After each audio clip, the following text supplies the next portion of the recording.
Nice fish. Nice fish. Oh yeah, on this medium action rod, yeah, buddy. That's a nice fish. Please don't let him come off, Lord.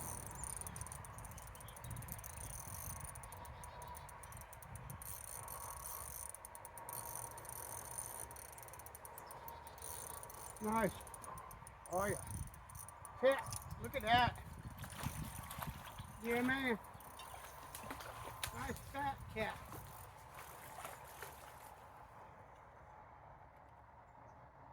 I don't know if I can get him up here or not. We're gonna try. Oh yeah. Ha ha ha. I need my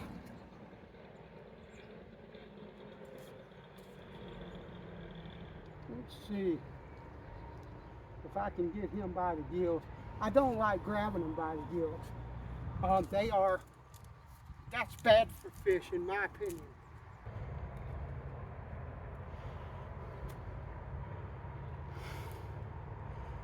He's got some dirt on him because I fought with him and had a hard time getting him in. That's how I handle them. Everybody's trying to grab them by the lip and do all, they got some force on their jaws, on their mouth, and I don't want my hand in it. Sorry, so let's put him back. Fantastic catch.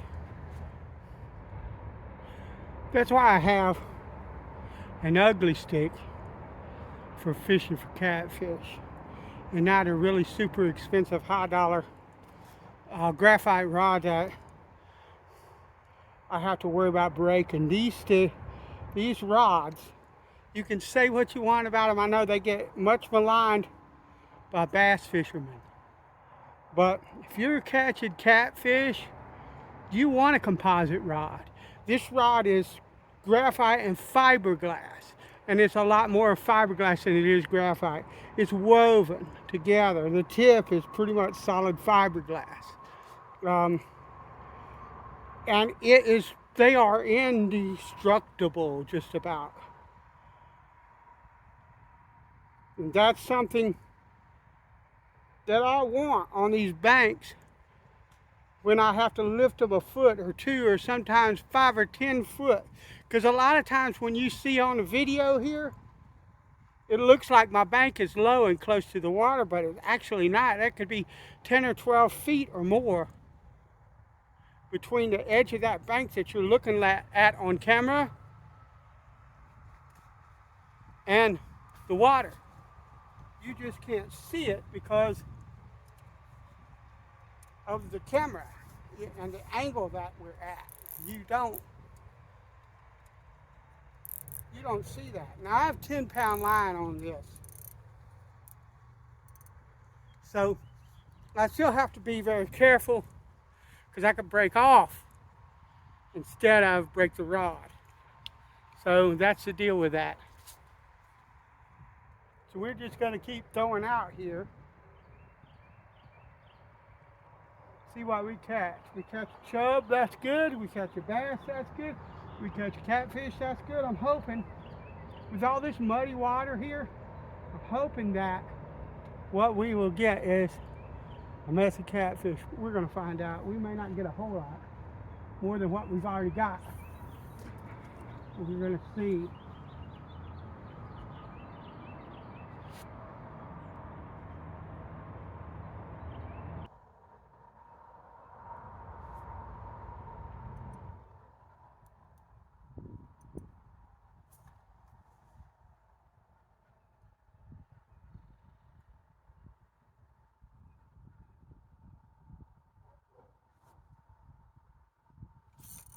Gotcha. Nice. Nice. Fat cat. That's a cat. I'm pretty flippin' sure of that.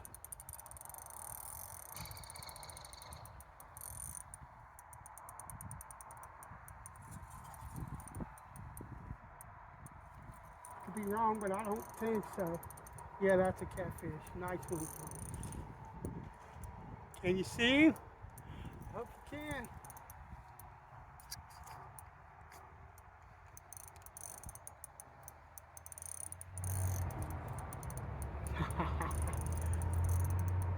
It's all right, buddy. I'll let you go once you get up here.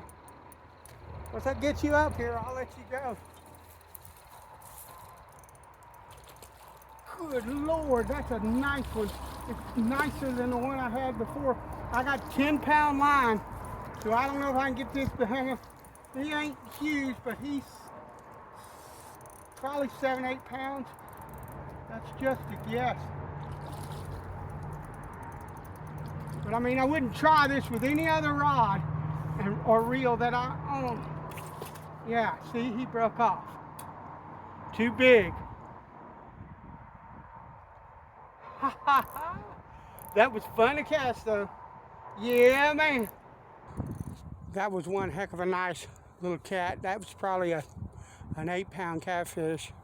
Channel cat, beautiful channel cast.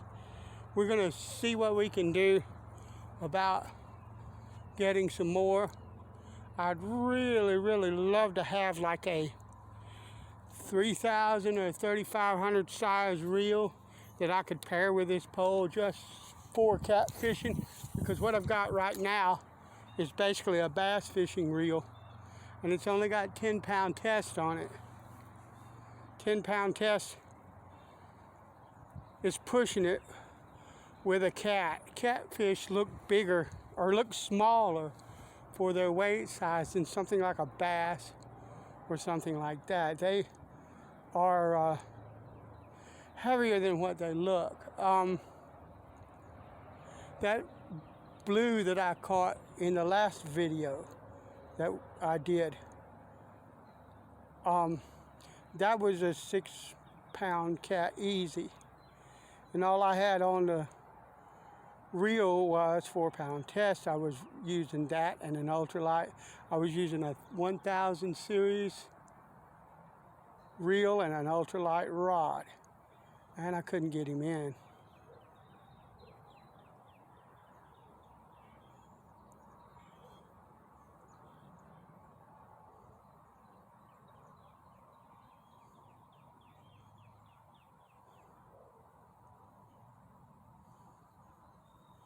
And I might not bring any of the bigger cats in if I catch any more.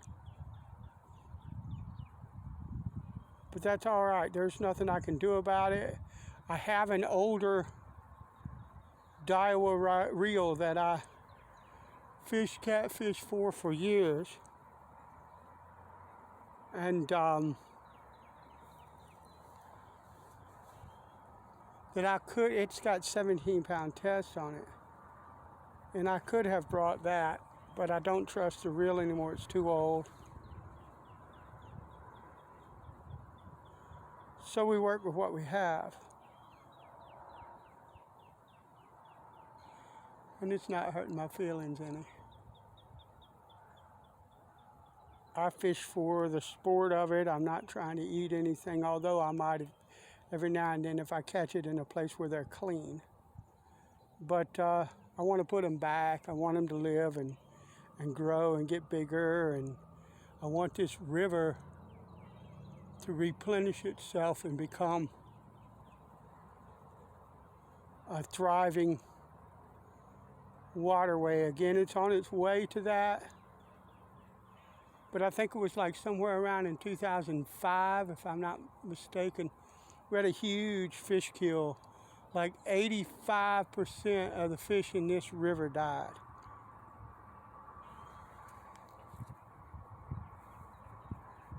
And we've just now started to come back stronger. I do believe I have something on the end of that line, but we'll see. And there's a lot of fish that used to be in these waters that aren't in here anymore. The rock bass, they say it's near 100% mortality rate for the rock bass. Nice, nice. That's a nice fish.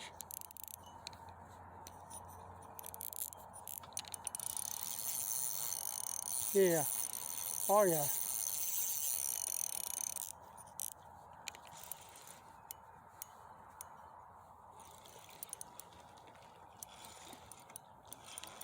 Beautiful cat. Beautiful cat. Just gorgeous.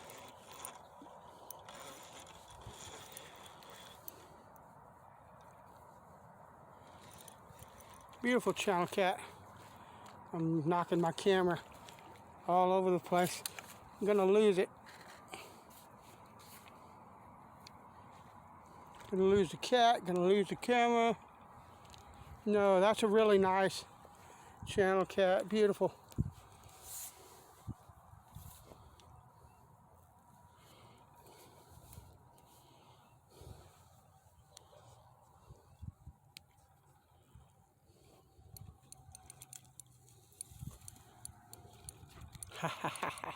It's alright. I hear you grunting and groaning.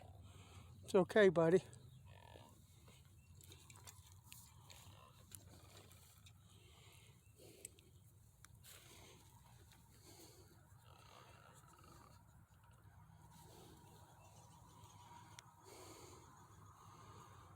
Beautiful. Beautiful cat. Beautiful, beautiful cat. Look at him.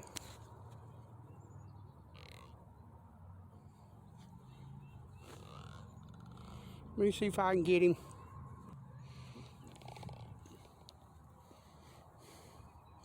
Lovely. Lovely channel cat. Yes, I use pliers. I need to get me a set of those grippers. But for right now, fishing pliers.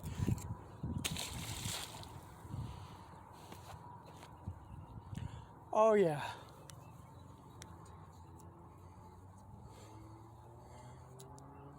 He gave me what for? I about knocked my camera in, my main camera in the river, all kind of stuff. That's all right. Beautiful, beautiful fish. Beautiful, beautiful day. I'll take it. Well, I'm out of bait. But it's been a really good day on the water. I was able to catch mostly the target species that I came after. Beautiful catch and a gorgeous time on the river. Thank you for coming along. Listen, you don't have to wait for nighttime to catch catfish. If you know where they are, okay, and the chances are if you go somewhere at night and you're slamming catfish, you can slam them in the daytime too. You just get the right bait. I know this area. I fished catfish 25 or 30 years down along this bank on the other side of this river, on that bank. And I know the channel cats, the blues, the big bull catfish, the shovelheads, all that. I know they're in here. And I know the bait that they like, which is Canadian night crawlers. They'll eat chicken liver and cut bait and stuff like that out here, but I'll catch you 3 or 4 to 1 on Canadian night crawlers in this section of the river, and I know it. And I also understand what the catfish do when the water gets muddy. When the water's high and it's muddy, they're going to come close in to shore because the water's not clear. Usually what happens is they stay out there and they stay fairly deep because the water is not clear there, and they can ambush, or they can go along the bottom, their bottom feeders, and find dead and stuff like that. Okay, but when it's muddy and the water's high, they can slip into these banks because they know they're not going to be seen, and they got an incredible sense of smell. They can smell their prey, the bait. They can smell anything that they would like to eat. They can smell up along this bank. They don't need to see. So if you get in a situation where the water's decent, at least decently warm, sometimes you can do it in the wintertime too. They don't stop biting in the wintertime either. That's one species of fish that you can catch all year long. Okay, they slow down in the wintertime, but they don't stop. It's a slower kind of fishing in the wintertime. But they don't stop. You can catch them. But they come up against this bank because it's muddy, and they won't be seen by whatever it is they're chasing or whatever it is they're after. And you know, people, they don't just eat dead things on the bottom of the river. They will eat small fish and things like that that they know they can get in their mouth, and just like any other fish will. So don't relegate catfishing to nighttime, because if you do, you're missing out.